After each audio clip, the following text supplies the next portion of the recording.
gece saat 3'te, bu da gece saat 3'te bir bekçiyi bile alamaz Amerika Birleşik Devletleri. Alsa yer yerinden inler. Ya bizim Zengezur koridorunda Trump koridoru yapmadı mı adam? Amerika'nın %35'e yakını aslında evinde İspanyolca konuşuyor.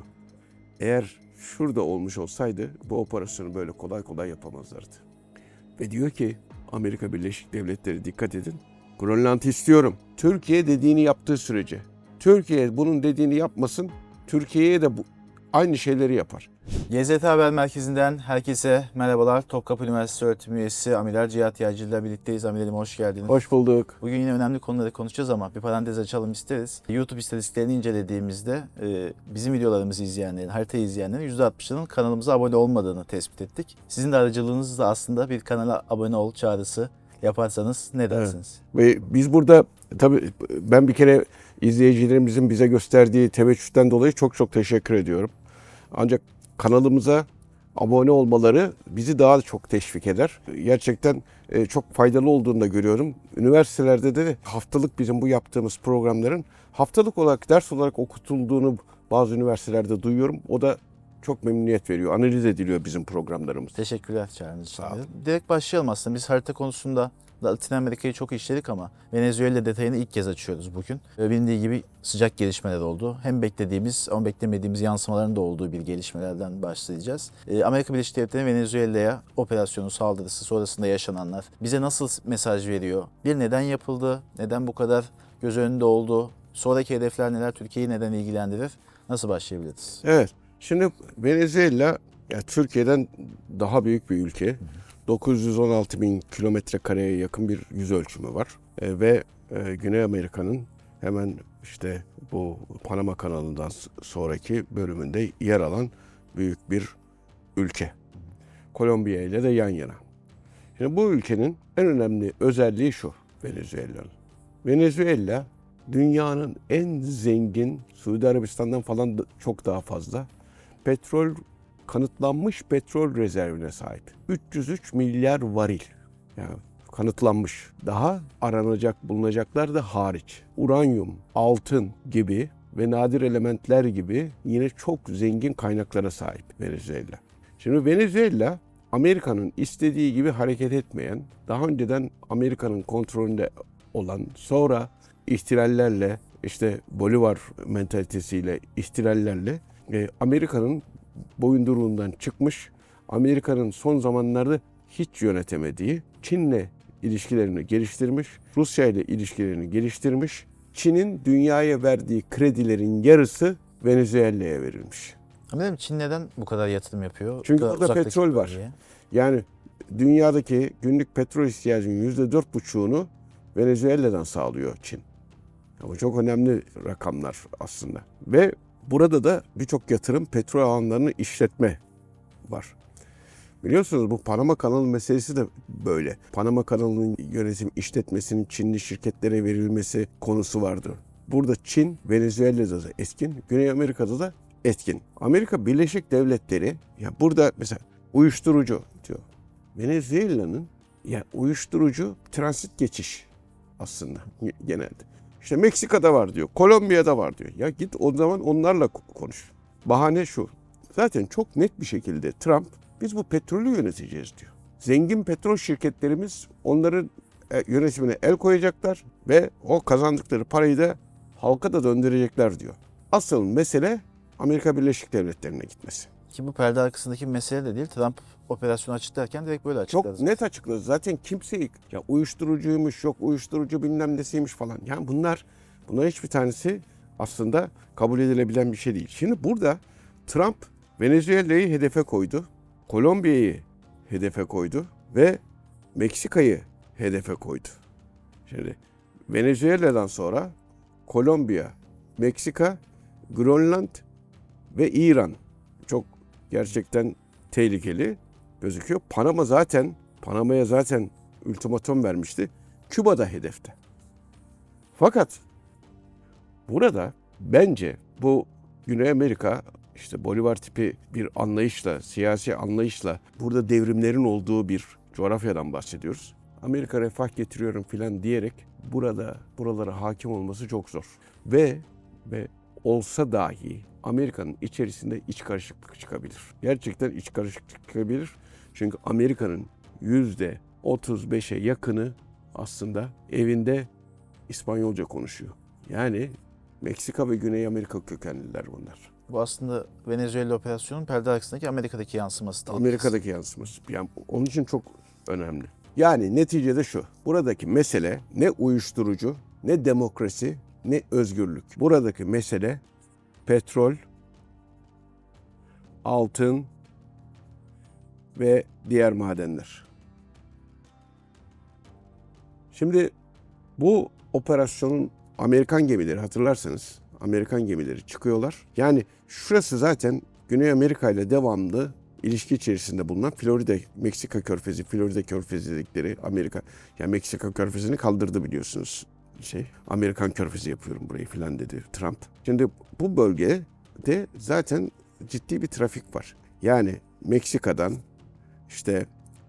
Kolombiya'dan uyuşturucu kartelleri hatta böyle basit denizaltılarla uyuşturucu götürüyorlar filan. Deniz yoluyla bu işler oluyor.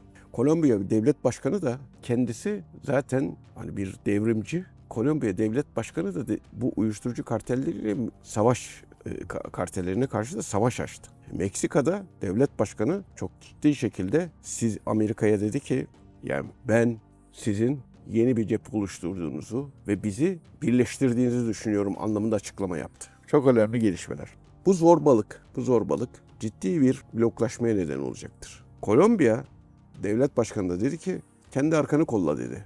Çünkü Kolombiya devlet başkanına da senin de başına gelecek bu işler dedi. Küba da aynı şekilde dedi. Şimdi burada uluslararası hukukun tamamen yok sayıldığını, aslında çöp olduğunu, aslında olmadığını görüyoruz. Yani bir devlet başkanını siz buradan önce gemileri gönderiyorsunuz. Burayı ablukaya aldılar biliyorsunuz. O abluka süreci nasıl değerlendirdiniz? Çünkü yoğun ve uzun zamanda Tabii. Burayı bir kere bu ablukaya aldılar. Deniz ticaretini kestiler. Petrol akışını kestiler. Dolayısıyla halkı da baskı altına aldılar. Yani biz de bu işten kurtulmak istiyoruz desin istedi halk için. Halkta da zaten zayıf bir tepki var. Fakat öncesinde zaten başkent Caracas. Deniz kenarında. Şimdi söyleyeceğim bakın. Deniz kenarında ablukaya aldı burayı. Ablukaya aldıktan sonra düşünün yani şimdi şehrin dışarısında, başkentin dışında Amerikan gemileri var. Ablukaya almışlar ve buradan operasyon yapıyorlar. Nereye? Caracas'a. Helikopter bilmem şunu bunu kaldırıyorlar ve operasyon yapıyorlar. Gece saat 3'te. Büyük Atatürk'e biz başka bir şey daha borçluyuz aslında. Ve onun arkadaşlarına milli mücadele.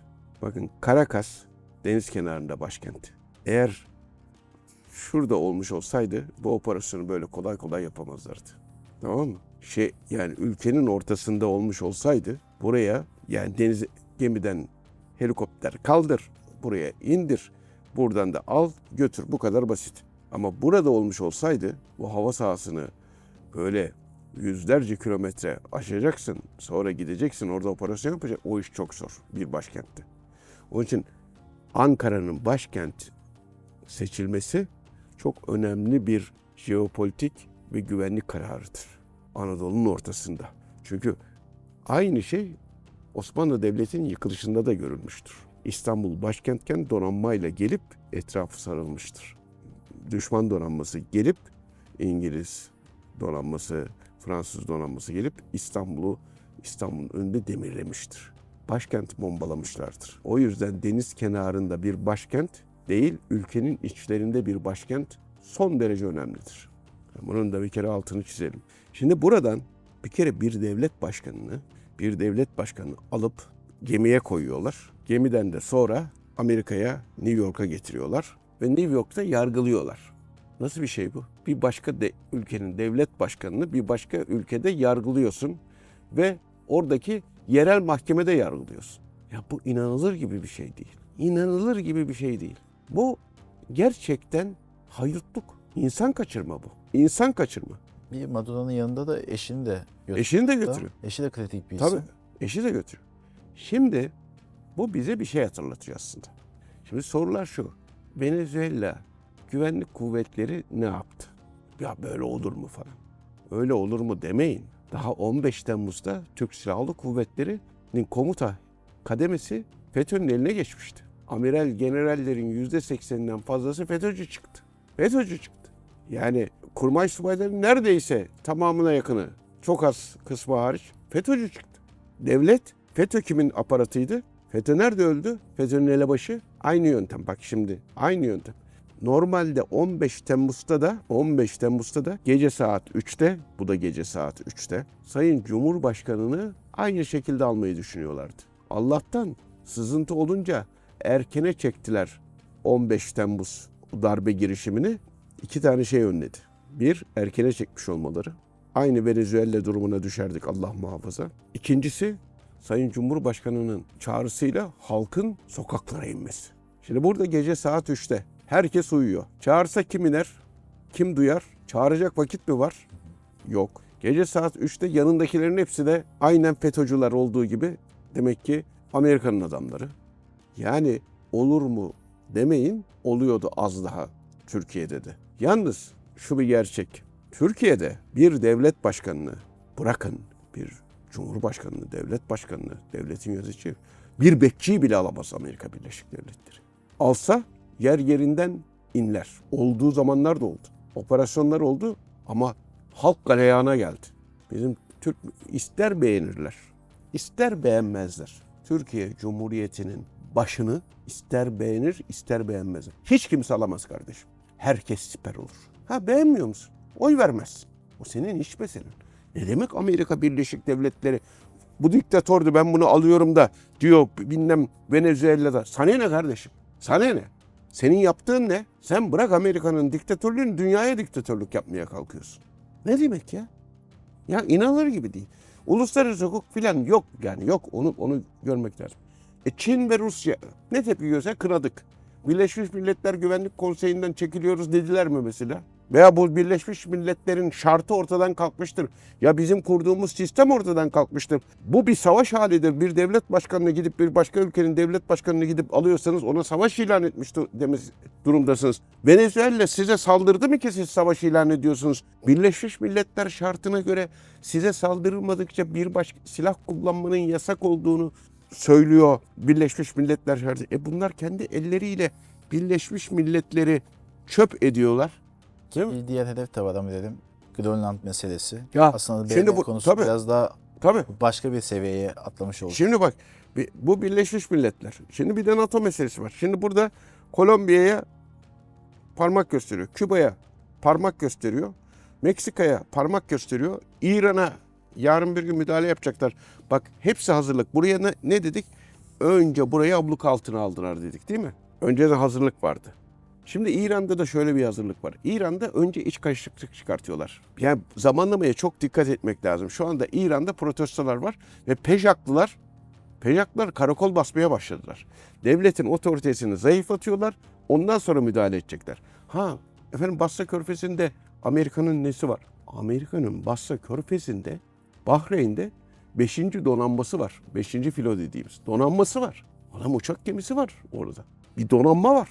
Yani Basra Körfezi'ni de kuşatacak şekilde bir durumu var. Ki bu filonun anlamını nasıl yorumlayabiliriz teknik anlamda eğer müdahale edecek olsa? Bu her şey buradan her türlü saldırıyı rahatlıkla yapabilirler. Akdeniz'de var.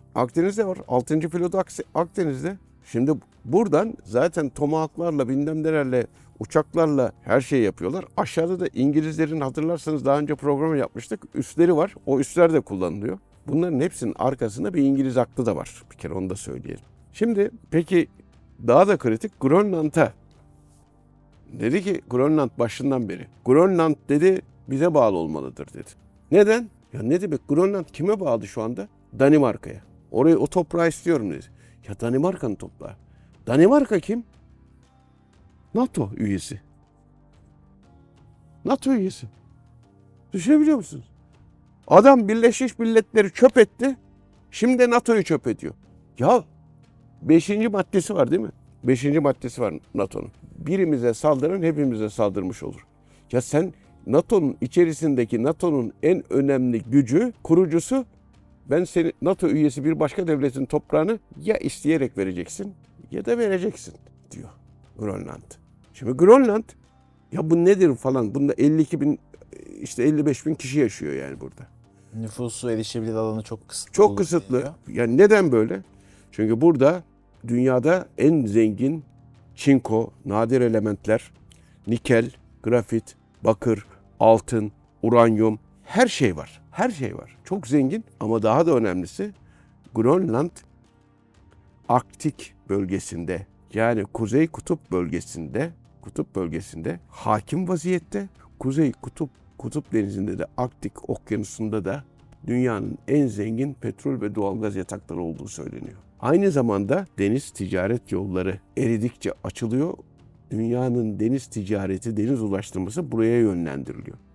O nedenle Grönland, şimdi Amerika Birleşik Devletleri bir Alaska var aşağıda. Onun dışında bu bölgede hakim değil. Grönland'ı alarak Kanada, kendisinin burada kıyısı yok.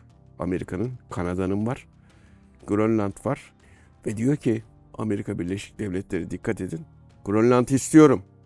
Vereceksin bana. Hatta orada şimdi şöyle bir şey yaptılar. Bir seçim yaptırdı Amerika. Böyle ortalığı karıştıracak şekilde. Şimdi referandum yaparak ayrılma, bağımsızlık ilan ettirecekler. Sonra da katılma yapacaklar. Ya bunda acıması yok. Bak bunlar Danimarka'ya bile bunu yapan başkasına kim bilir neler yapar. Danimarka ne yapsın işte söylüyor. Hani yapamazsın, edemezsin, bilmem ne yapamazsın falan çatırlar filan. Ama hatırlayın o Trump'ın karşısına böyle dizilmişlerdi. Değil mi? Şimdi dikkat edin Amerika Birleşik Devletleri Başkanı Trump bu yeni görev döneminin başlangıcında Grönland'ı isterim demişti. Venezuela'ya parmak sallamıştı, yaptı. İran'a söyledi. Ama bir tane daha bir şey söyledi. Kanada da bize bağlanacak dedi. Kanada, sen bana katılacaksın dedi. Allah Allah. Kanada kim? O da NATO üyesi. Ve en yakın komşusu. Burada kimlikle gelip geçiş yapılıyor. Ve ekonomisi iyi. Her Bir şey. şekilde suçlama Adamlar yapacak şok. alanda yok. Adamlar şok. Şok. Burası benim olacak. Ve diyor ki dünyanın en büyüğü olacağız en yakın zamanda diyor. Yani hangi anlamda dünyanın en büyüğü olacağız diyor. Şimdi en büyüğü. Zaten ekonomik olarak en büyüğüz. Yüz ölçüm olarak demek istiyor. İnanılmaz bir şey yani. Peki başka bir şey daha var. Her tarafa sark. Ya bizim Zengezur koridorunda Trump koridoru yapmadı mı adam? Ermenistan'dan 99 yıllığına toprağı almadı mı? Yani o yerleşti. Kafkasya'ya bile yerleşti ya. Tam bunu sormak isterdim son damladan. Türkiye'yi nasıl ilgilendirir? Uzağımızda gibi gözüküyor ama hep gündemimizde olan. Şimdi şöyle bir kere Gazze'yi ben yöneteceğim diyor. Gazze'yi valisi ben olacağım diyor. Şimdi Venezuela'yı ben yöneteceğim dedi, değil mi? Gazze'yi de ben yöneteceğim dedi. Sonra dedi ki ya ben dedi bu Suriye'ye dedi işte Golan Tepelerini bu kadar zenginlik oldu. Petrol ve doğalgaz var orada. Bu kadar zenginlik olduğunu bilseydim böyle bedava vermezdim dedi. Her toprak alıyor adam. Hiç fark etmiyor. Dünyanın her tarafında toprak alıyor. Sömürgeciliğin ötesine geçti. Yani bir yeri sömürmüyor. Hem sömürüyor, onunla yetinmiyor. Bazı yerleri de direkt nüfusuna katıyor. Katmak istiyor. Yani ben şimdi bu dönemin nasıl sona ereceğini şu anda dünyanın nefesini tutup ya şu adam artık bir dönemi bitse de bir rahata ersek falan dediğini düşünüyorum. Çünkü her yerde öyle çıkıyor. Çok değişik bir şey. Türkiye ile şu anda ilişkileri iyi ama ilişkileri ne kadar iyi olur biliyor musunuz Türkiye ile? Güya iyi. Türkiye dediğini yaptığı sürece. Türkiye bunun dediğini yapmasın. Türkiye'ye de aynı şeyleri yapar. Daha önce yaşamadık mı bir sürü şey? Bilmem Rahip Brunson bilmem ne falan filan mektuplar böyle yazılmadı mı?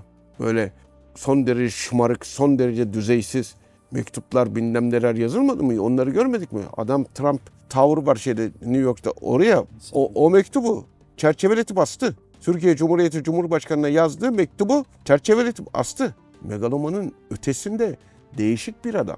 Yani normal akılla izah edemeyeceğimiz bir durumla karşı karşıyayız. Yani ve bu Amerika'da ekonomiyi tabii geliştiriyor.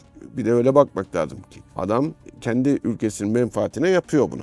Yani başkası istediği kadar acı çeksin umrunda değil. Şimdi Medvedev'in bir açıklaması var Rus Başbakanı'nın. Diyor ki Medvedev, kınıyorum mu? Kınıyorum diyor. Ama diyor adam diyor kendi ülkesinin menfaatleri için cesur adımlar atıyor diyor.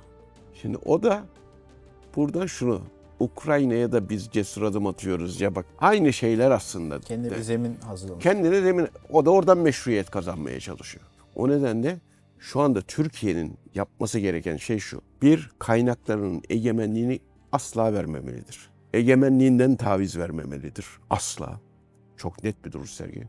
3. Silahlı kuvvetleri çok güçlü olmalıdır. 4.